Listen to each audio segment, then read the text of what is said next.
complicated, modern, but not self-conscious about it. Montevideo has many aspects that reveal its true character. Sidewalk cafes here, as in other capitals of the continent, are centers of social, business, and even political life. Still, it is a city in which you would feel at home, a city you would like.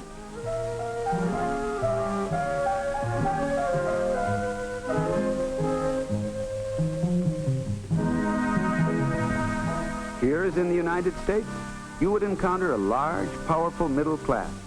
A middle class so big that it embraces many levels of family income and living standards. If you were to search for this middle class among the big estates along the boulevards, you would search in vain. Nor, of course, is it in the few tin can shacks which fringe the outskirts. You might expect to find it in the quiet old houses around the park, or in the new apartment houses that peer over the shoulders of the old summer houses along the beach, or even in the workers' housing developments clustered near the harbor. But none of these places shelters a middle class as we think of it. People with standards, habits, and advantages similar to our own. But look again, down a quiet street near the middle of the city. Look into a house like this one, neat and modern, a house for living in. And here does live such a family. Here is the mother, Maria Garvisa, born in Montevideo of parents born in Italy. The father, Gabriel, is Uruguayan too, but his people came out of the rugged Basque country of Spain. This is Raquel, who is 8, going on 9. And this is Pacey, who is 6. If you were to ask them what they regarded as typical of their lives, you would get many answers. The mother might say, "Why, my husband and I drink mate together with the children on holiday afternoon and play games. Many Uruguayans do that."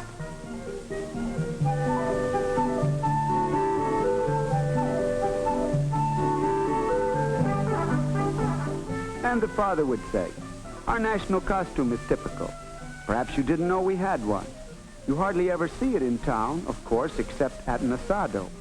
We wear the Basque beret, the scarf and sash, and the bombaches, trousers of the gaucho."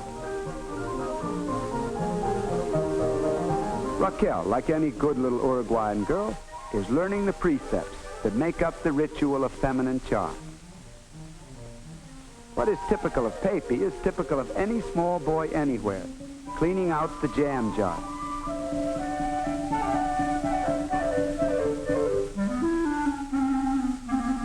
But ask the grandmother who lives next door what she thinks is typical. And she would say, "Why, my old Criollo gardener, once a gaucho, sitting with his dog under the biggest ombu tree in all Montevideo. That's typical." Their day begins early. The steel shutter has tightly enclosed the bedroom during the night.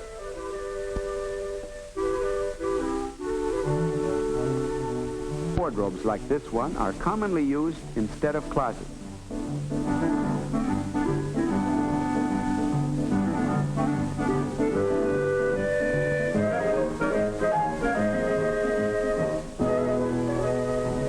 The maid gets the morning milk from a sidewalk vendor.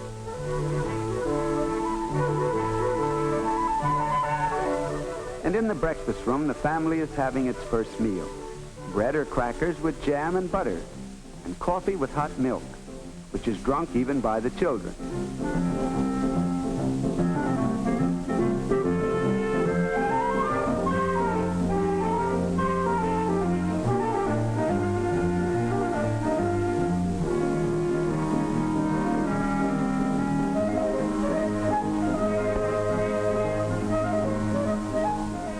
Father goes to work early, about 7. It is not, however, an unusually long workday, for 2 hours off for lunch, followed an American custom.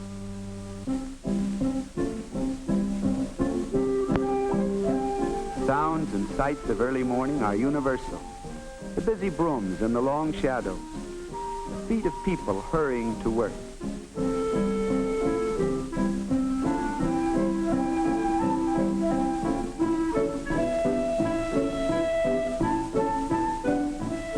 In the house, the long daily ceremony of cleaning begins, for houses are kept in the best old country manner, and the mattresses are aired every morning.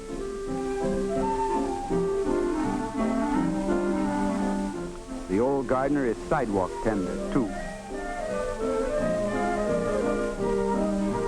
Pepe, who goes to a Catholic day school, is waiting for the bus which will take him there. Uruguay's large and progressive public school system is known throughout the scholastic world, but devout families like this one still prefer to send their children to church schools. Later, Pepe will be sent to a secondary school, and probably the university.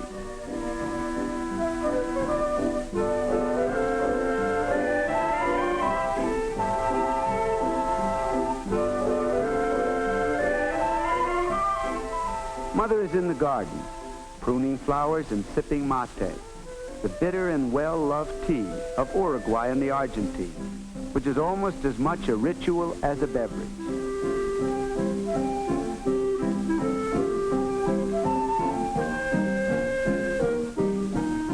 Mother and grandmother own together a flock of chickens, which are kept in the deep space between the two houses.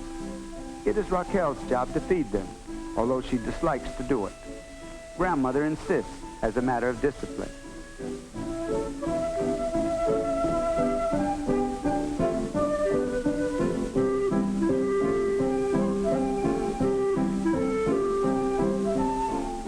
Back in the house, the little servant girl, Bella, is mopping the tile floor.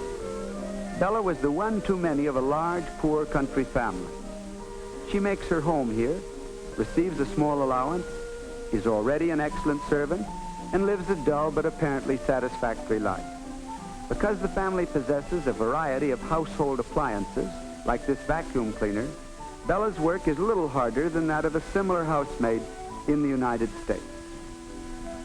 Raquel goes to convent school in the afternoon, so does her homework in the morning. She copies her arithmetic in the lesson book, which will be a record of her year's work, with painstaking accuracy, but no consuming interest. Uruguay leads all Latin America in its tradition of active careers for women, but Raquel may be destined for marriage and a home. Already she is beautiful. Already her ears are pierced for tiny gold earrings, a persisting remnant of the European heritage of femininity.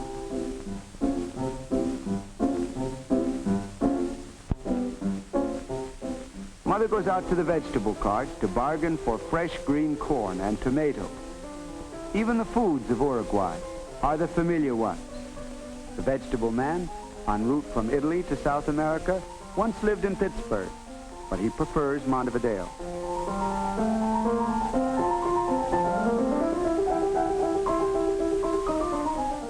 Raquel is still at work, this time on another of those ladylike pursuits so dear to mothers the world over.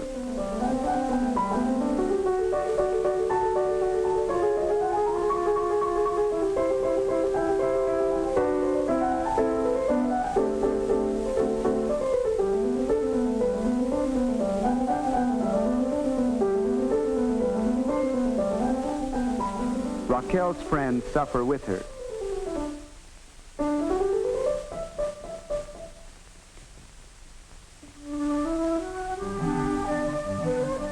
In the afternoon, Mother dresses to go downtown to a movie.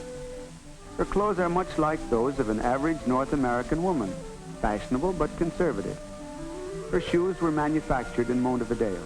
Her hat something of an extravagant imported from New York. Her yellow wool suit and jersey blouse were made by a neighborhood tailor.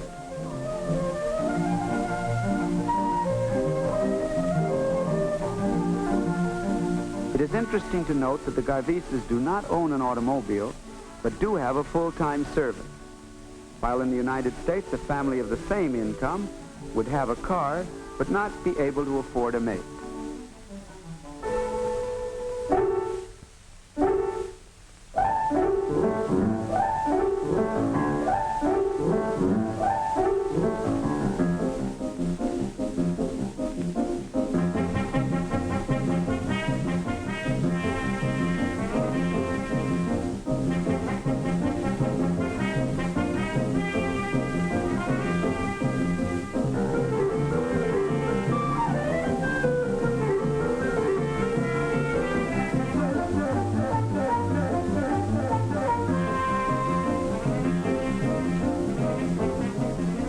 Nowhere in South America are North American movies more a part of daily life than in Montevideo.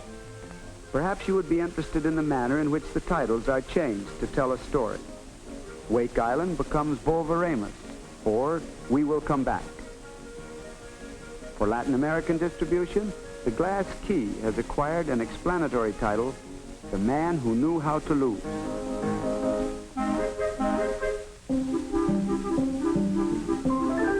While Mother is at the movies, you might want to look in on Father at the warehouse where he is a wool broker. He continues a business founded by his father, whose picture hangs over his desk. He trades in the shipment of wool and skins from the big sheep ranches of the Uruguayan interior to textile mills in North and South America. He is proud of the fact that one of his recent consignments was to the Army of the United States.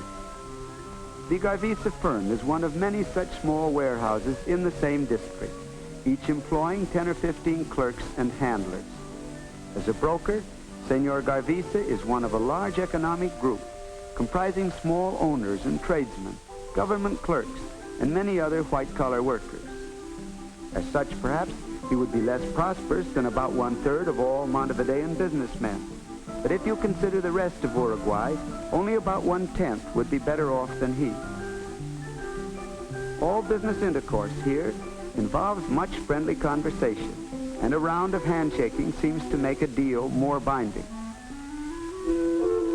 At home again, Mother and Raquel are preparing supper in the neat kitchen with its shining porcelain and the new electric refrigerator of which they are so proud.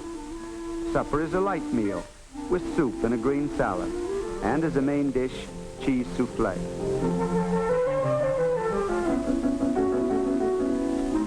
Montevideo eats more dairy products than most Latin American capitals.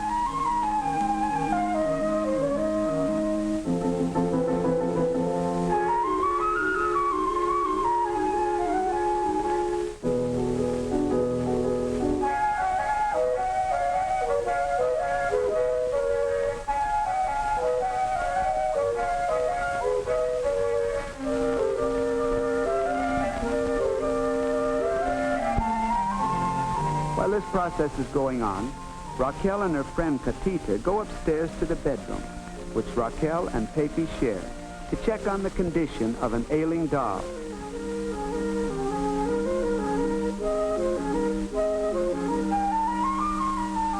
There are communion pictures of the children on the wall. Dumbo looks on from atop the wardrobe. Supper is a good deal more formal than supper usually is with us, and later, at 8:30 or 9. The food is not elaborate, but there is much changing of plates, for the small amenities are highly regarded. The atmosphere of mealtime remains that of old Europe, full of manners which only the children are able to ignore.